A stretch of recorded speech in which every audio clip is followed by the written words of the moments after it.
தெய்வீக மாலை நண்பர்களுக்கு வணக்கம். இன்று நம்ம தெய்வீக மாலை யூடியூப் சேனல்ல வளையல் மாலை நம்ம எப்படி கட்டுறது அப்படிங்கிறத இந்த வீடியோல பார்க்க போறோம். ஆடி மாசம் வந்தாவே நமக்கு கண்ணாடி வளையல் தான் நமக்கு ஞாபகம் வரும். இது அம்மனுக்கு ஆடிப்பூரத்துக்கு நம்ம வளையல்ல மாலை கட்டி போடலாம். ஆடி வெள்ளிக்கும் அம்மன் கோவில்ல வளையல்ல மாலை கட்டி நம்ம போடலாங்க. இந்த வளையல் மாலை நம்ம எப்படி கட்டுறது அப்படிங்கிறத பார்க்க போறோம். அதுக்கு ஃபர்ஸ்ட் நம்ம வளையல் கண்ணாடி வளையல் நம்ம வாங்கி வச்சுக்கலாம். இந்த வளையல் நம்ம வாங்கும்போதே செக் பண்ணி பார்த்து வாங்கிட்டு வந்துக்குங்க. உடஞ்ச வளையல்ல நம்ம மாலை கட்டி அம்மனுக்கு போடக்கூடாது. அதுக்காக வளையலை நம்ம செக் பண்ணி வாங்கிட்டு வந்துடணும். நான் வளையலெல்லாம் செக் பண்ணி எடுத்து வச்சிருக்கேன். இப்போ இது எப்படி நம்ம மாலை கட்டுறதுன்னு பார்க்கலாம். ஒரே கலர் வளையலை வச்சுமே நம்ம மாலை கட்டலாம். இப்போ கிரீன் கலர்னா கிரீன் கலரு, ரெட் அப்படின்னா ரெட்டில் மட்டும் நம்ம வளையல் மாலை கட்டலாம். இல்லை எல்லா கலரும் கலந்தும் நம்ம கட்டலாங்க. அது நம்மளுடைய விருப்பம் தான். எந்த கலர்ல வேணாலும் மாலை கட்டிக்கலாம். இப்போ அதுக்கு பார்த்தீங்கன்னா நான் நூல் எடுத்திருக்கேன். உள்ளன் நூல் தான் எடுத்திருக்கேன். நான் ரெட் கலர்ல நூல் எடுத்திருக்கேன். 9 நூல் ரெட் கலர்ல எடுத்திருக்கேங்க. மாலை எந்த அளவுக்கு நமக்கு ஹைட் வேணுமோ அந்த அளவுக்கு நம்ம நூல் எடுத்துக்கலாம். இப்போ இந்த இடத்துல நம்ம இவ்வளோ தூரம் விட்டுட்டு ஒரு முடி ஒன்று போட்டாச்சு. இப்போ அடுத்தது இப்படி 3ஆ பிரிச்சுக்குவோம். நம்ம ஜடை பின்னுவோம் இல்லையா, அந்த மாதிரி இப்படி 3ஆ பிரிச்சுக்குங்க. இப்போ நம்ம இந்த வளையல இந்த ஃபஸ்ட்டு நம்ம இருக்கு பார்த்தீங்களா, இந்த நூலில் இப்படி இப்படி கோர்த்துக்குங்க. இதை இப்படி கோர்த்துட்டு இதை நம்ம பின்னணும். இப்படி நம்ம சாதாரணமாக ஜடை போடுவோம் இல்லையா, அந்த மாதிரி பின்னிக்கலாம். ஒரு 2 பின்னல் பின்னணும்.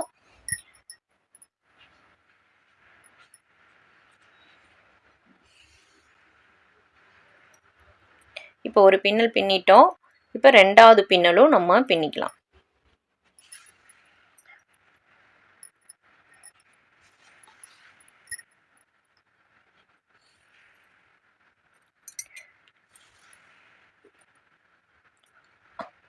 அதாவது நம்ம ஃபஸ்ட்டு ஜாயின் பண்ணோம் இல்லைங்களா, அந்த நூல் நமக்கு இந்த சைடில் வந்துடணும். அது மாதிரி 2 பின்னல் நம்ம பின்னிக்கணும்.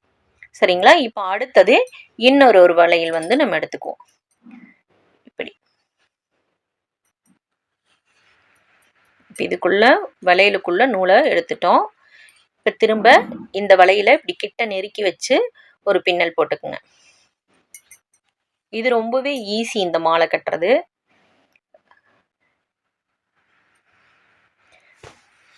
ஒரு பின்னல் மட்டும் போட்டு பின்னுற மாதிரியும் இருக்கு. இது ரொம்ப அழகா இருக்கும் இந்த மாலை. அது ஒரு மெத்தடு, இது ஒரு மெத்தடு.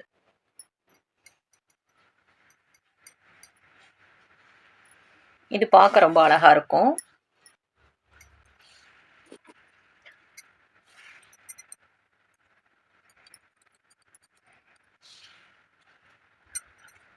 கிட்ட நெருக்கி போட்டுக்குங்க. அப்பதான் உங்களுக்கு நெருக்கமா வரும். நீங்க ஒரே கலர்ல 2 வளையல் இல்லைன்னா 4 வளையல் அந்த மாதிரி நம்ம வச்சு மாலை கட்டும்போது இந்த கோவிலுக்கு போனோம்னா நமக்கு பிரசாதமா வளையல் மாலையிலிருந்து வளையலை நமக்கு எடுத்து கொடுப்பாங்க. அப்போ பார்த்தீங்கன்னா 2 வளையல் 4 வளையல் ஒரே கலராக இருந்துச்சுன்னா நமக்கு 2 வளையலோ அல்லது 4 வளையலோ கொடுக்கும்போது அவங்களுக்கு ஈஸியாக இருக்கும். நமக்கும் வளையல் கையில் போட்டுக்கிறதுக்கு ரொம்ப நல்லா இருக்குங்க. நீங்கள் எப்போ மாலை கட்டினாலும் ஒரே கலர்ல 2 வளையல் இல்லைன்னா 4 வளையல் வச்சு கட்டுங்க. 2 வளையலா வச்சு கட்டுறேன். இப்போ பார்த்தீங்கன்னா ப்ளூ கலர் வச்சிருக்கோம். இப்போ அடுத்தது ரெட் கலர்ல நம்ம 2 வளையல் வச்சுக்குவோம். இந்த வளையலை இப்படி வச்சுக்குவோம்.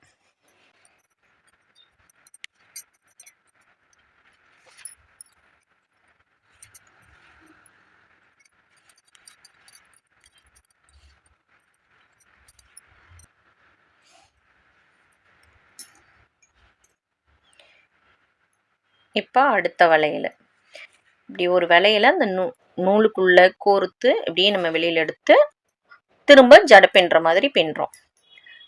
ஒரு பின்னல் மட்டும் போட்டால் பத்தாது, 2 பின்னல் போட்டுக்கணும். அப்போ தான் உங்களுக்கு பின்னி வரும்போது பார்த்திங்கன்னா மேலே அழகாக தெரியும். ஒரு 4-5 வளையல் பின்னிட்டு நான் காட்டுறேன் பாருங்கள் எப்படி வந்திருக்குன்னு.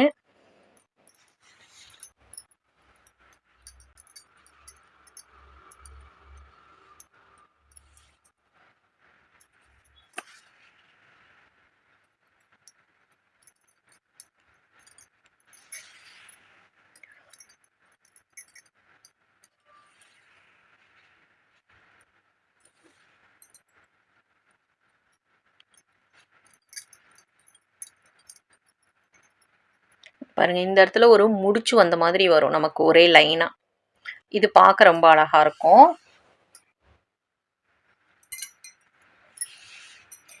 இப்போ ரெட்ல 2 வச்சுட்டோம். இப்போ அடுத்து நம்ம கிரீன் கலர்ல வளையல் வந்து எடுத்துக்கலாம். இப்படி நூலுக்கு மேலே வச்சுக்கோங்க. நூலை வந்து வளையலுக்குள்ள விட்டு ஃபர்ஸ்ட் இருக்கிற 3 நூலையும் எடுத்துடுறோம். அடுத்தது நம்ம வளையல இப்படி கிட்ட நெருக்கி டைட்டா பிடிச்சிட்டு ஜடை போடுவோம் பார்த்தீங்களா, அந்த மாதிரி பின்னிக்கிறோம்.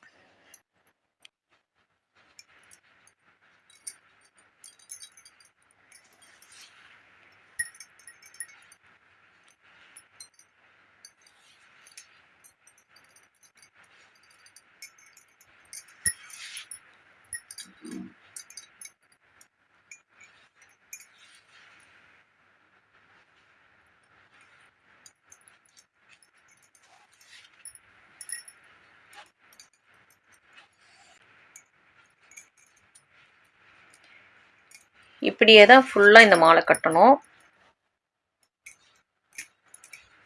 இது ரொம்ப ஈஸின்னு வச்சுக்கோங்களேன். இந்த மாலை கட்டுறது டைட்டாக பிடிச்சுக்கிட்டோம்னா ரொம்ப ஈஸியாக இருக்கும்.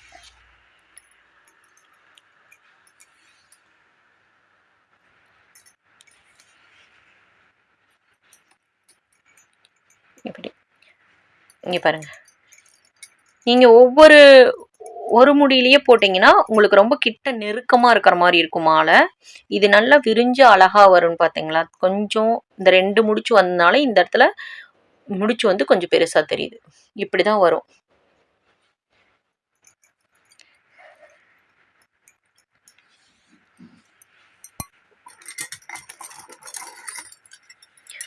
அடுத்து நம்ம இந்த கலரில் வச்சுக்கலாம். இப்படியே நம்ம கலர் கலராக மாற்றி மாற்றி வைக்கும்போது அவங்க பிரசாதமாக மக்கள் போகிறவங்களுக்கு, கோவிலுக்கு போகிறவங்களுக்கு கொடுக்கறக்கு அவங்களுக்கு ஈஸியாக இருக்கும். அதனால் 2 வளையல் இல்லைன்னா 4 வளையல் வச்சு நம்ம கட்டி கொடுக்கணும். ஒவ்வொரு வளையல் வச்சு கொடுத்தோம்னா கொஞ்சம் மாறி மாறி வரும்னு வச்சுக்கிங்களேன். வளையல் பிரசாதமாக கொடுக்கும்போது 2 கைக்கு நம்ம போடும்போது வளையல் வந்து நமக்கு மாறி மாறி வரும். ரெட் கலர் ஒன்று, க்ரீன் கலர் ஒன்றுன்னு கொடுத்தோம்னா அப்படி நம்ம வச்சு வளையல் கட்டி கொடுக்கும்போது அவங்க எடுத்து நம்மக்கிட்ட கொடுக்கும்போது பார்த்தீங்கன்னா கலர்லாம் பார்த்து கொடுக்க மாட்டாங்க இல்லைங்களா. பிரசாதமாக அப்படியே கையில் எடுத்து கொடுத்துருவாங்க. அப்போ நமக்கு கையில் மாறி மாறி வளையல் இருக்கும். நம்ம வச்சு கட்டும்போதே 2 2ஆக கட்டிட்டோம்னா எடுத்து கொடுக்கும்போது அவங்களுக்கு ஈஸியாக இருக்கும். இப்படி வளையல இது வரைக்கும் நம்ம மாலை மாதிரி தொடுத்தாச்சு. இப்போ நம்ம இந்த இடத்துல லாஸ்ட் வளையல்ல நம்ம ஒரு நாட் போட்டு முடிச்சுக்கணும். 9 நூலில் நம்ம போட்டோம். 3 3ஆ நம்ம பிரித்து வச்சுருக்கோம். இப்போ இந்த 6 நூலையும் ஒன்றா சேர்த்திட்டு இந்த வளையலில் கோர்த்துருக்கிற இந்த நூலோட சேர்த்தி வச்சு நம்ம நாட் போட்டுக்குவோம். இப்படி போட்டுட்டோம்னா நமக்கு இது பிரிஞ்சு வராது. சரிங்களா. இப்படி போட்டு நல்லா முடிச்சுக்குங்க. கொஞ்சம் தூரம் விட்டுட்டு எக்ஸ்ட்ரா இருக்கிற நூலை கட் பண்ணிடுவோம். மாலை கட்டுனதுக்கப்புறம் நமக்கு இப்படி தான் இருக்குங்க. இந்த சைடு பூரா வளையல் வரும், ஒரு சைடு பூரா நமக்கு வளையல் வரும். நம்ம இந்த முடிச்சு போட்டு வந்து பார்த்தீங்களா, இந்த பின்னல் வந்து நமக்கு ஒரு சைடில் வரும். இப்போ பார்க்கவே ரொம்ப அழகா இருக்கு. இந்த பதிவு உங்களுக்கு பயனுள்ளதா இருக்கும்னு நினைக்கிறேன். இந்த பதிவு உங்களுக்கு பயனுள்ளதா இருந்தால் உங்கள் நண்பர்கள் மற்றும் உறவினர்களுடன் பகிருங்கள். நன்றி.